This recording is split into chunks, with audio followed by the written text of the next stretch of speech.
Steven, thanks so much for, being a part of, the Hero Journey show. What we're going to do here, and the point of the show is taking stock of rule breakers, game changers, people who think differently. And I think you're definitely one of those folks. You're a cancer survivor. You're an influencer in the mental health and wellness space. You're an artist, entrepreneur. You've done some massive fundraising.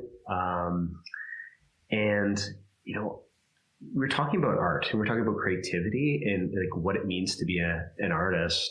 I just want to start this off and just let's just talk about your art a little bit. Let's, maybe we've got a piece of art. Let's just bring it up. Mm-hmm. I think this is the most recent, piece of artwork that you've done. Can you tell me a little bit about, how you feel when you're doing your art? And also the process. The process is, we'll start with that. It's very accidental. So often, people will ask you, what's your favorite painting? Sure. And why did you do that? And for me, the answer is always, I don't know. I love this idea that when the artist has found themselves, they're lost. So if the minute that you figure out who you are, you're not an artist. You're always searching, you're always pushing. Creativity could be described almost as a destructive process where you're trying to take down a barrier so you can understand what's on the other side of that barrier. Mm-hmm. And so for me, after, my 10 plus head and neck surgeries and coming back out into the world, which was very difficult, because, physically people look at you and some people might not be able to tell that you've had cancer and you've had all this reconstructive surgery.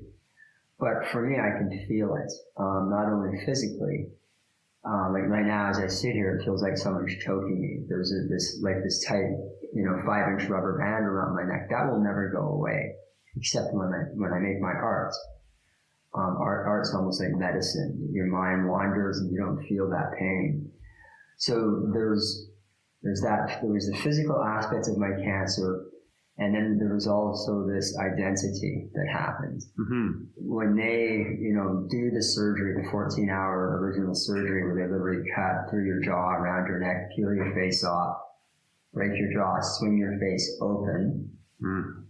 Okay, and then margin out the cancer and then take a part of your arm and rebuild your throat. This is very traumatic. Like this is medicine, surgery in the most advanced state in the world, done right here in Edmonton. But for me, that had another psychological impact. I simply didn't know who I was. So we chatted a little bit about this piece of artwork where you're saying that when you're trying to build this collection, it was about you before and you after. Identity. You feel like, pre-cancer is at the top of my game, doing brand consulting for Apple and Xerox, the Department of National Defense, having a successful brand consulting agency, financially being able to support myself, and then post-cancer, not being able to speak, losing my communication company, not being able to get a job, because I sounded like I was drunk, and, really losing all of my ability to earn an income. Mm-hmm. And it was hard. And even harder than that was my loss of identity, as a human being. And I think the impact of the whole process of surgery and cancer. And so again, paintings like this where I do them I'm almost like the surgeon. I'm trying to reconstruct Steven by symbolically painting all these faces and appropriating images from Miro and other artists into these mask-like figures. And I'm no different than my surgeons, except I'm maybe operating on my own soul, my own spirit. I'm trying to figure out who the hell I am. Where did I go, and who am I going to be in the future? I mean, I literally when I came back out into the public, people just didn't recognize me. I'd be at a social event and they'd be talking about my art on the wall at my showing, and they thought it was posthumous. They thought I died. And it was just the weirdest feeling in the world for people who I did, brand consulting work with for 3 or 4 years. They were talking about me like I was dead. like, so when you're doing your art, is it a process of healing as well? 100%. So the choice was take morphine or make art. And things were so bad financially, I couldn't afford the morphine. And the art making part of it, we call it arts in medicine, is very meditative. Every artist can relate to this. It's the part that can't be taken away from the artist, the process of making the art. So the artist can sell the painting, someone can steal it, they can burn it, I don't care, but that actual experience of having made the art, that always belongs with the artist. And I think there was a lot of value in myself, having gone through the cancer and the surgery and the radiation, just to be in that process, to sort of recapture some, not self-esteem, but, self-efficacy, some resilience, to try to find threads of, why am I here on this earth? Just to reinforce, I made another painting. I went through the process. I own that process. Now let's move on to the next piece and the next piece and start to create that flow back into life. One thing, like when people look at like artwork, like your own, is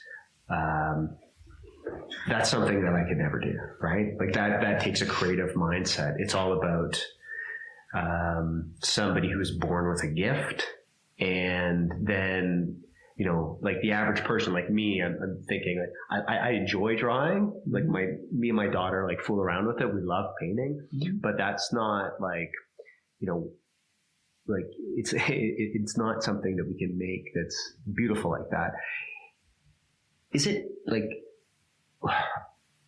it effort also that matters? Like, is it the effort or the creativity? Like, what is, if you don't have that gift, or can you still heal in a way just like that? Like, or do you have to pick up a gift that you already have? The arts and medicine program, it's great because I would say 95% of the people that have tried arts and medicine have reacted that way. I'm not an artist. I can't make art. I'm not going to do a soapstone sculpture of a bear, or I'm not going to do a painting. I've never done that. But it's really interesting because when they actually get in the process of doing it, it's the process that matters. It's not, the outcome is great, but they get into that flow state. And whether, you don't judge on whether the art is good or bad, it's just that experience of flow state. And the value there is, they're actually doing, we call it the second state of passion. There's two states of passion, right? There's the fireworks. I was born with this talent. There's this thing that I love. The orders for a hockey game day. There's that thing that gets you excited. And then there's that second part of passion where you're doing a task and you're not aware of it. And you're in flow state, 3 hours passes and you realize, holy shit, I've just completed something that was sort of hard. And for people that don't do art, that use arts in medicine, they experience that flow state. And whether or not they're passionate about art or not, it does tap into that emotive quality that it could be art that they're passionate about.